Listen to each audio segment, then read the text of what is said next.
So this video today is about the guys that were the tip of the spear saving people. I want you to watch this and let me know your thoughts down below. That video, I started getting a lot of messages like to my Instagram from like actual like aircraft commanders, like squadron commanders. No kidding. I had a squadron commander from North Carolina reach out to me.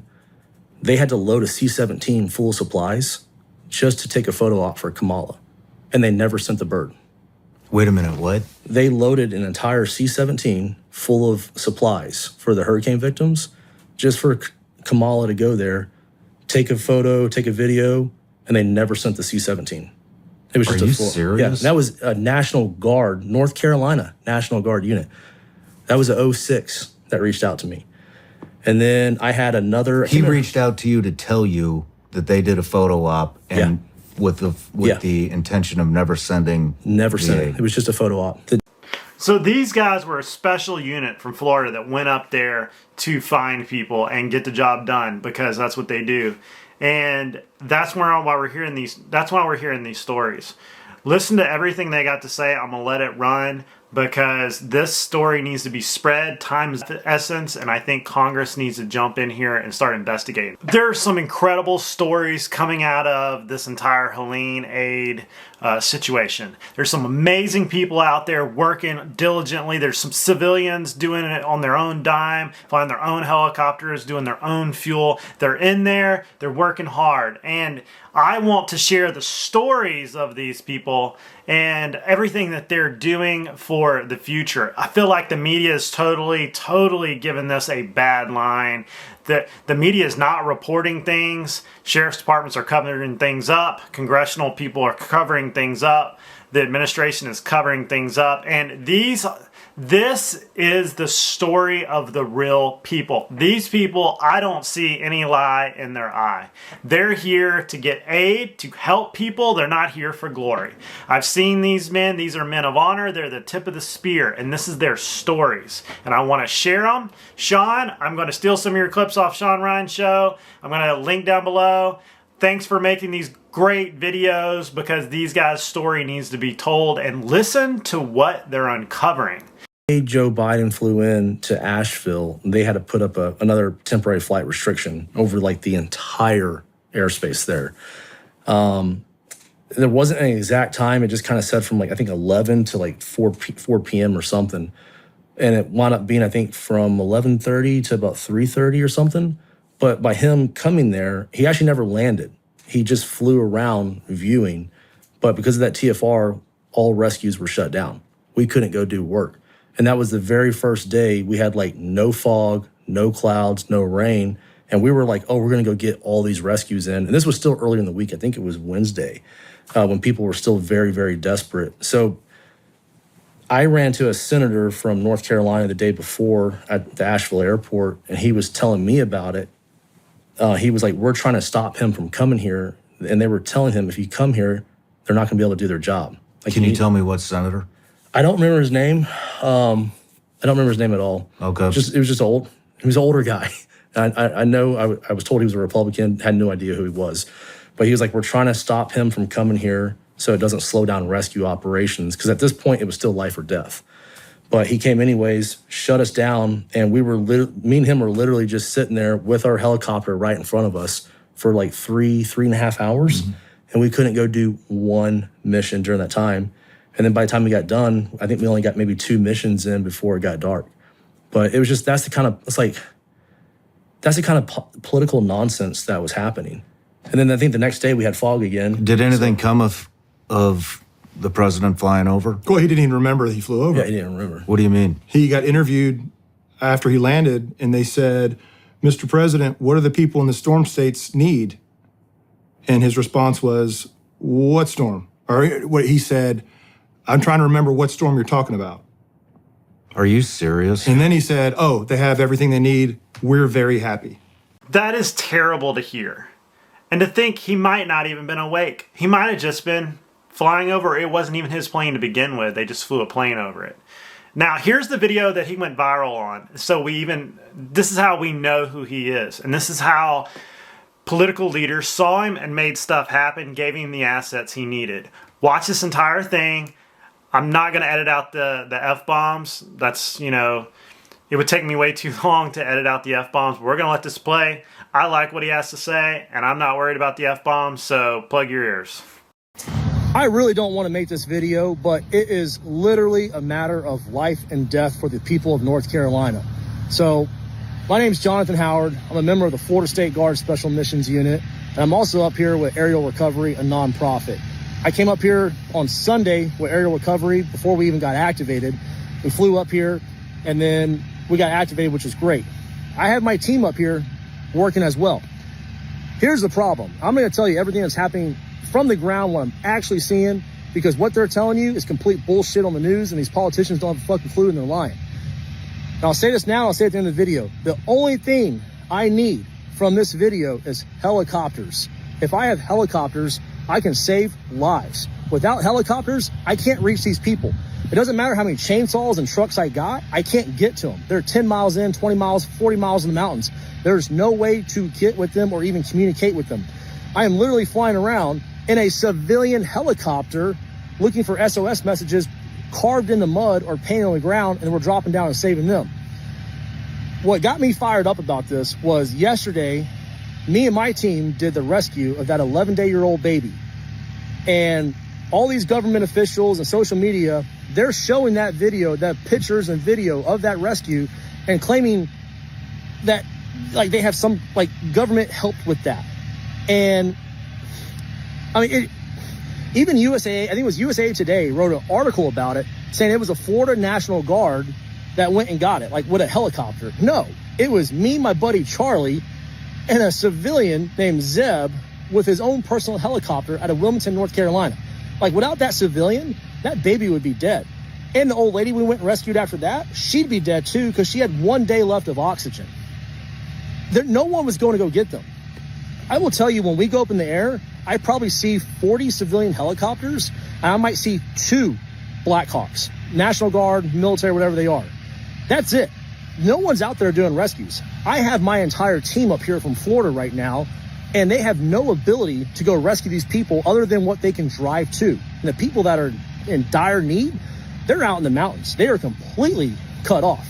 Now, I will say, I spoke to my congresswoman down in Florida, and she's a badass, and she made a bunch of phone calls, and now we got 2 contracted 60s coming up here tomorrow, which is great. I love that, but like, I still don't understand why we don't have more helicopters. Like, we'll get a lot of work done with that, but there's no military. There's no one's doing nothing. It blows my mind. And they're not even allowing people to see what's really going on. One of our friends yesterday, they were actually escorting CNN down at Lake Lure, and they wouldn't even let CNN, the sheriff department would not let them go videotape the bad areas, how destructive it is. I don't know why they don't want to show you all that, but I mean, it is bad. I should also say, when I flew here on Sunday, they actually stopped us from going in, the sheriff department. And it was because of a bunch of politics that they were claiming was a Speaker of the House of North Carolina that was preventing us from even going in and trying to kick us out, which I have clarified today with North Carolina politicians that reached out to me, good on them, and they were like, that's complete bullshit. Speaker of the House has nothing. He wants you guys there. But this is the kind of political BS that is happening here right now. Like, everyone's trying to be in charge without taking any type of action. Nobody wants to coordinate with anybody. Everybody wants to pretend like they're being the hero while these people are literally fucking dying in the mountains. And these people, like I'm saying, these people are limited medication. They're running out of oxygen. This video, when he posted of himself on Facebook, got fact checked. The fact checkers from Facebook said that he was not the one that actually did it. Can you believe that? And that's what I've been talking about. Who is going to be the arbitrator of truth? Some journalist that nobody knows who their name is read another article from somewhere else and said that he wasn't the one that did it, the National Guard or whoever did it. This is the scary part of all this. They can just twist the truth, and then that's why I stopped posting to Facebook a lot of stuff, because they'll just flag you as misinformation, and there's no way to prove that the misinformation is not misinformation. Isn't that wild? They just turn you off. And there's no one going to get them. The most effective way I have found to go find these people is by getting in a helicopter and flying down the rivers and roads and looking for SOS messages or people waving us down. And then we drop down and get them. We have all these people here. We have law enforcement. We have State Guard, National Guard. They have no way to go get these people. Yesterday, when I was at the Asheville airport refueling, which, by the way, the civilian is paying all this out of his own pocket. He's not even looking for a reimbursement. I think we did 4 refuelings yesterday. And that was like just in half a day's work. We're in Asheville, and I saw 2 Air Force helicopter 60s. And I knew they were PJs, just looking at them. And I went up to them, like, hey, guys, like, what are y'all doing? And, like, this is what you need to be doing. This is how I'm finding people. And they're like, we can't go. We're waiting on Title 10 orders. And I'm like, what? They can't get any authority. There's military helicopters all over here sitting on the ground, and they can't do nothing. Even my JSOC boys in Fayetteville, they can't get orders to come out here. It is just the most disgusting thing, and they're killing these people. And I don't know why they're doing it. I don't know what kind of conspiracy. I've heard so many things, whatever you want to come up with, but they are literally allowing these people to fucking die in the mountains right now because we can't get helicopters. They got money for everything else in the fucking world right now, but if they could just get us helicopters, we could fly out there and rescue these people. So I hope this video goes viral. I hope these politicians get fired. I hope people get pissed off. They'll probably kick me out of the state of North Carolina for doing this, but you know what? I don't care, because if I can save one more life for it, it's fucking... You know, it really, really drives me crazy when you hear these stories of upper echelon leaders seeing this happen, seeing these cover-ups happen, and they don't do anything. I mean, when you're an 06, when you're a general, you're ready to retire anyways. And at what point do you pull the string off the yarn ball and be like, you know what? I can't do this anymore. I'm leaving. And then you immediately go to Congress after you retire and say, this is what happened. Like, why doesn't this happen with these administrators? FEMA, if you uncovered something that was completely wrong and people died from it, shouldn't you say something? Like, what kind of person does this? There's probably some really great people at FEMA, there's some really great first responders, don't get me wrong. But when I hear these stories that cause people to die, it really, really irks me. It's an amazing story. And if I was a congressman, Republican, whoever, I would try to subpoena and audit not the heads of the state, not the heads of the department, but the 5th level down, the 6th level down, the 7th level down, and then maybe the 1st level. Because every one of them are going to tell a different story, and they'll never be able to keep their story straight. So you'll get a true fact-finding of what actually went on those days. These division commanders, brigade commanders, I know they talk. These North Carolina National Guard, all these guys that were supposedly supposed to be the ones helping. And what happened to aerial resupply? What happened to airdropping things? You know, even if you're just dropping water and MREs out the back of a C-130 or off the top of off the side ramp of a Chinook or any type of rotary wing, like, you know, even that would have been amazing. But to hear these stories, it's just crazy that they were able to get away with this stuff. The politicians aren't going to be held accountable. Like, where's the North Carolina governor? Like why? If you really did what was supposed to be done, we wouldn't be telling these stories, and there wouldn't be so many of these videos circulating around. The dynamics of the landscape is so broad and vast, and it's not linear. Like, you can't move linear like in Florida, where there's roads go like this and it's flat ground. This is like having to hop over a mountain, you know. And this has all been done before in the military. The military's done this for the last 20 years in Afghanistan, Iraq, and if you go and watch this story. Go to Shawn Ryan's channel. Watch this entire story. It's over an hour. But he details what he ran into, both of them, what they ran into as far as response and actually knowledge on the ground of what was going on. The mix-up between interlocking agencies, between county and state, and the governor's office and the president, and how all these different airspaces interlock. If the president flies over it, they ground everybody. If the governor flies over it, they ground everybody. But every one of those politicians want to get a photo op there, so they halt all operations for the photo op. And they should be held accountable for that, because that could have led to that one lady running out of oxygen, which he talks about, that baby that was hurt, that had hours to live, which they talk about. Go watch the entire story and it'll curl your toes. It'll send chills down your spine. These guys are heroes and they need to be seen. And that's what I'm trying to do.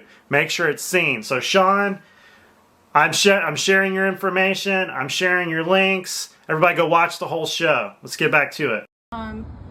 Landslides took out entire, gatherings of homes. The lady here was actually just telling me that they still have 163 kids in the school system that are unaccounted for.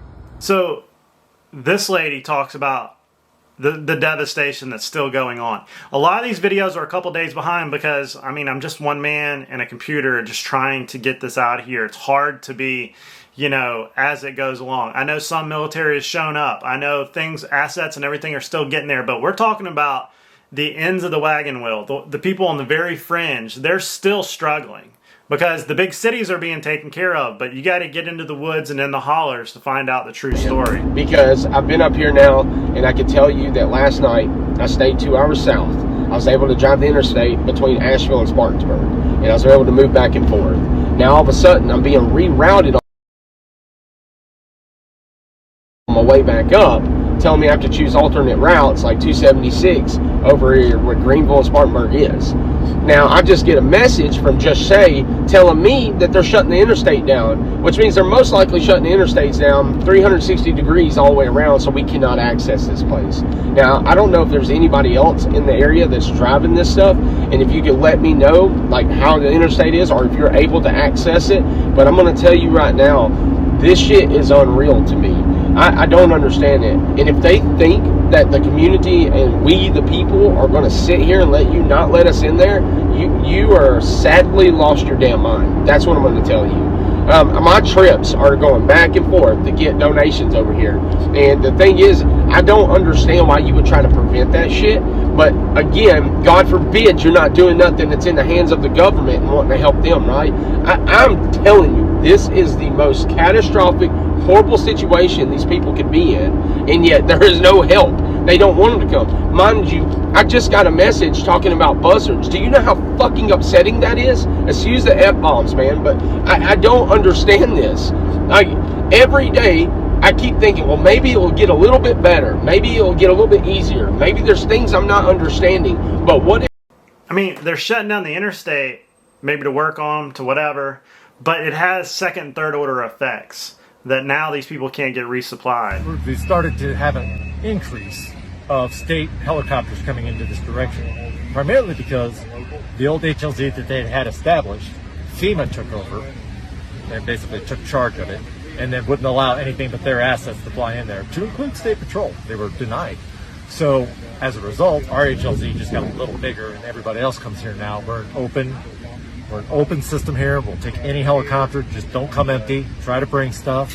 Frequencies 122.75. We're open until sundown. Why do you think they closed it? Shut it down. I really don't understand, other than the fact that maybe they do want control for maybe they're going to bring stuff in. I don't want to get into big, like, they're just doing this on purpose type of stuff. But honestly, at some point, you're really just acting out. Like, you have to be working hard to be this bad. And what are you guys doing here? If you're describe for me again what this is. So this right here is my ops board. All right, this is what they would call in a tower flight data. All right, it says all my helicopter names, what their mission is, where that mission. These firsthand accounts are breathtaking.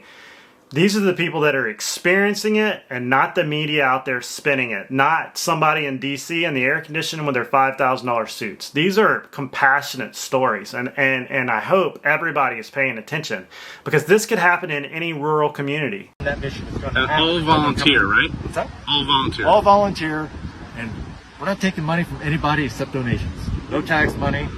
Every bit of water. We take a truck in every probably 2 minutes.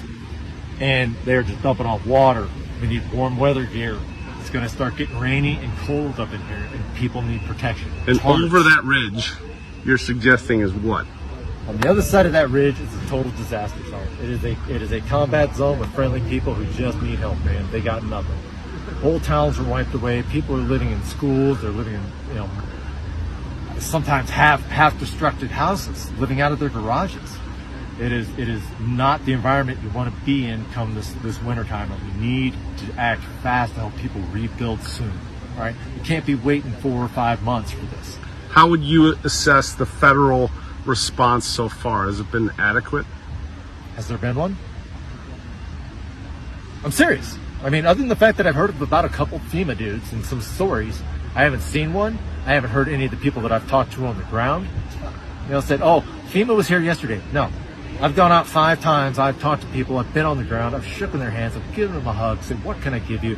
How's it been? You're the first people we've seen. Wow.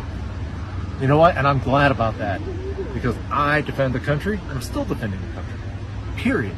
It's not about politics. It's not about this. There's people on the other side of that ridgeline dying in need of food, water, and just the basic necessities. And people are talking about money, and politics, and who's going to get credit for this. Former Special Forces? I am former Special Forces, yes. All right, what's your name? So Air Force Special Operations Combat Controller.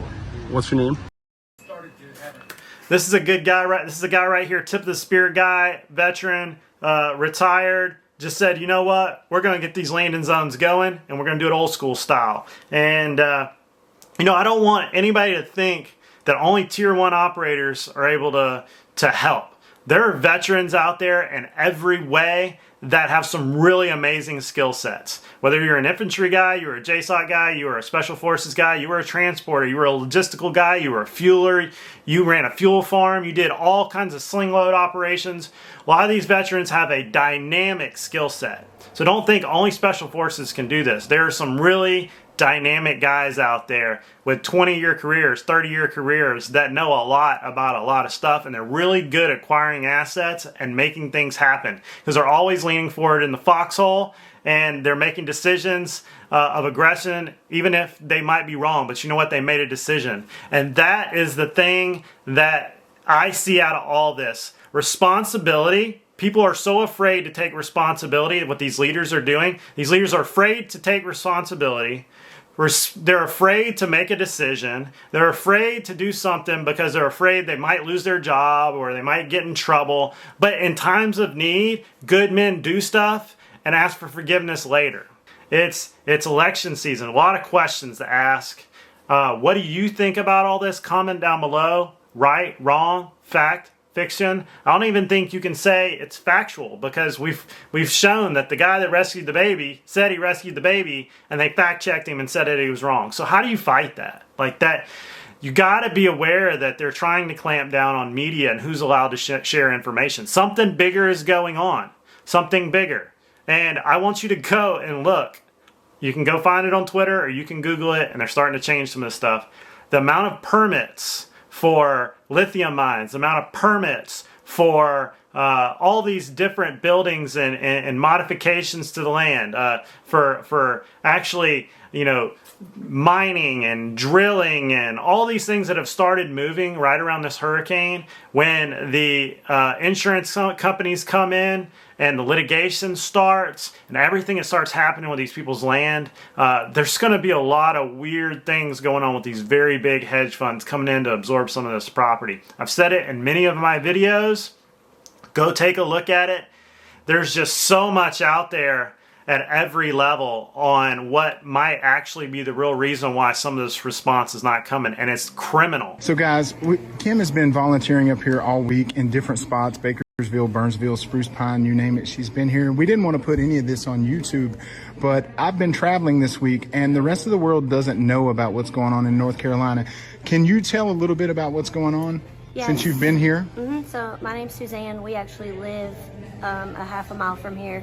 We live there, that's our business. It got completely washed away by the flood. We evacuated to this school, which is where we've been living for the last 9 days. And we've been just volunteering with our fire department because this is kind of like our home turf, and this has turned into a supply center. Everyone keeps saying that FEMA's here, the National Guard is here. No one has been here. All these roads through here are cleared because local people cleared them. Local people that had tractors, excavators, anything, and then they called in their friends that had resources throughout the state.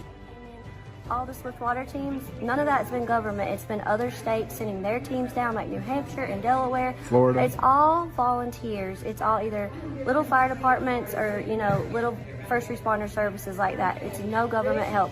One day we had 6 National Guardsmen here for 4 hours. That was it, and they helped sort in here. That was all. It's all locals, local resources. It's all. And if you even say that, they say you're a misleading information. You're giving false information. You can look the permits up of all these mining companies trying to get into these locations. You can look the permits up. There's so much data on the internet right now, they can't hide this. They can't hide it. Too many people are looking. Their hand is caught in a cookie jar. You can't hide this stuff anymore because they would have to shut off the entire internet. But you can look at all the information that is coming out on what in North Carolina is so important for them to do this. And if you are a first responder and you're part of this and you're doing a roadblock and you know better and you're just doing it just because you were ordered, start asking questions, because then you're part of the machine. There's got to be subpoenas and depositions coming. Personal injury attorneys are going to start scouring these areas, finding out who was at fault here. And if you're an attorney, I would think that, I'm just a layman, not an attorney, you should be out there thinking about class action suits, because this is corrupt. Eyes in Black Mountain this morning at the Silverado Saloon there, and then started driving to 3 or 4 different fire departments, Black Mountain Fire Department, Snowy Valley, I think, and then went over to Fleming Fire Department, and then Fletcher. I did see FEMA. They were at the Asheville Airport, big $300,000 truck with a big satellite antenna on it. That's about it. And I did see Red Cross in a white tent with 2 old ladies in it in lawn chairs drinking water with no supplies around them at all. I did see that. That's all I saw out of those 2 organizations today.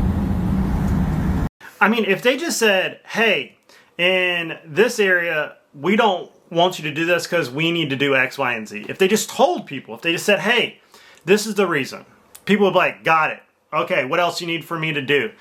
But when you don't tell people stuff, they start to question it. And they start to think that there's another motive. And in some instances, there are other motives. But if you just told people, and that's the thing with this entire aid thing, there was no transparency of the government. Sometimes when you fail to speak clearly to people, it's your own fault when they don't understand.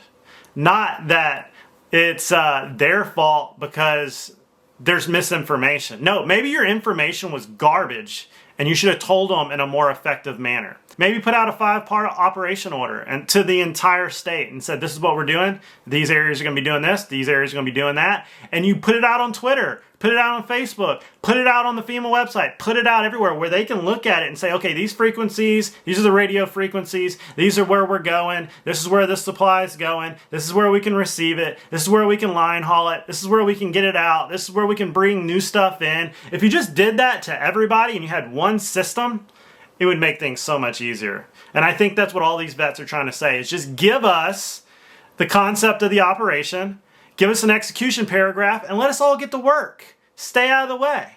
You tell me what you think. Do you think the response was adequate, or do you think it's not? Do you think they're telling the truth? I think they're telling the truth. I think everybody should be able to have their voice heard. And there's so many aspects between West Virginia, North Carolina, Tennessee, Northern Georgia. There's so many people affected. This is a multi-state thing. This is an election year. How are these people going to vote? How is mail-in ballots, some that got washed away, some in areas with the mail not working? And I'm going to make a video on this. North Carolina just changed rules for voting. They're going to bring in people from all over the place to help with the voting. And in those new voting rules, I see so many ways of corruption to happen. And people already are wondering, is the election system fair?